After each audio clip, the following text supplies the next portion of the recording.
Прво ви благодарам за присуството на денешната пресконференција на ВМРО ДПМН. Оваа пресконференција е насочена како реакција, како одговор на она што го имаше како своја реакција господинот Стево Пендаровски од Социјалдемократскиот сојуз. И нашата реакција ќе се однесува на вкупните состојби во Република Македонија и за време на Социјалдемократскиот сојуз, но уште повеќе и со споредба со она што го имаме сега во овој момент. Веднаш би преминал на поентите. Господинот Пендаровски, кога зборува за експертизи, треба да ја потсети македонската јавност дека најмногу од се и неговата главна експертиза е она што го имавме во 2004 година, а тоа е фалсификатот на претседателските избори, кога господинот Црвенковски, благодарение на Пендаровски, ја презеде функцијата претседател на Република Македонија спротивно на демократските правила, зашто континуирано добива унапредување во СДСМ. Значи, кариерата на Стево Пендаровски се движи исклучиво според унапредувањата на Бранко Црвенковски, кој што почнаа со фалсификатот на претседателските избори 2004 година, кога Пендаровски не се представуваше за независен, а всушност беше директно партиски инструиран претседател на Државната изборна комисија. Да подсетиме исто така дека СДСМ имаше цели 15 години да го реши проблемот со името, но не го стори. Секогаш тој проблем го оставаше други да го решаваат, а со својот однос и дополнително го комплицираше. Таков ист однос СДСМ имаше и кон прашањето за демаркација на границата со Косово. Бранко Црвенковски на претседателските избори во 2004 година ветуваше дека во неговиот мандат ќе ја демаркира границата. Тоа не го стори, го одложи за да го решаваат некои други. Демаркацијата на границата се случи пред 2 години од страна на владата на ВМРО ДПМН.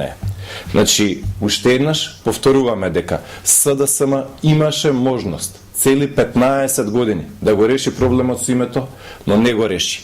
Ветуваше Црвенковски дека ќе ја направи демаркацијата на границата со Косово, но исто така и тоа не го направи. Тој проблем го реши владата на ВМРО ДПМН.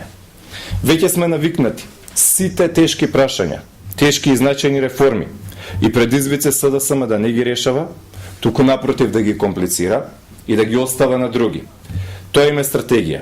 Тешките прашања ги користат исклучиво за манипулирање и плашање на народот. Не би сакале да подсетуваме на односот на Црвенковски и неговата СДСМ во 2001 година, нивната улога и нивната позиција која што тогаш има.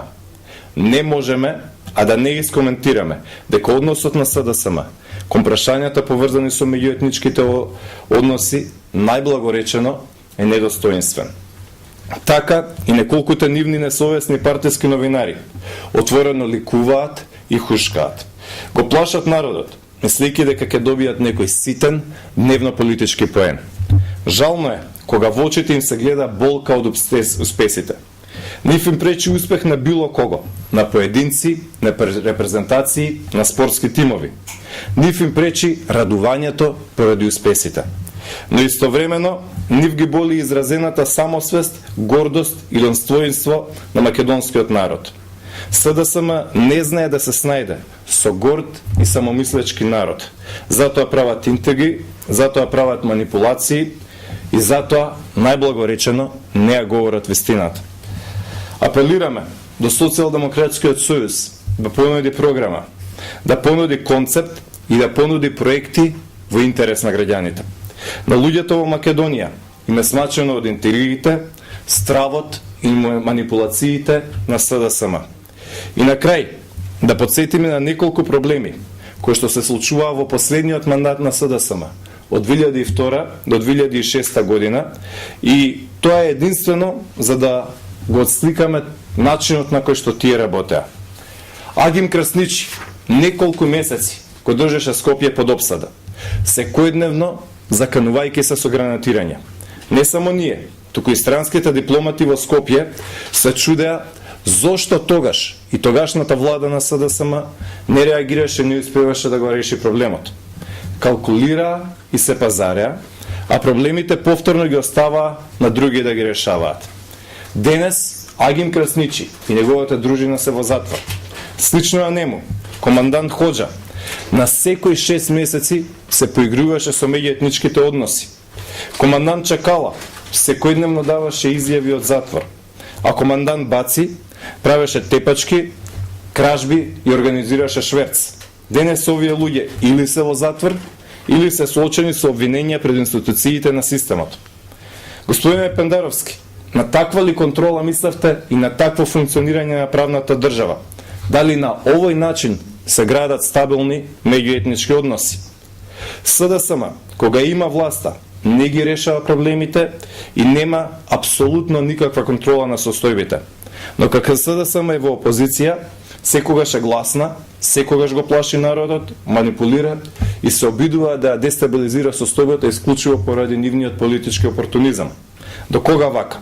До кога на сметка на државата и меѓуетничките односи ќе се обидувате да се вратите на власт?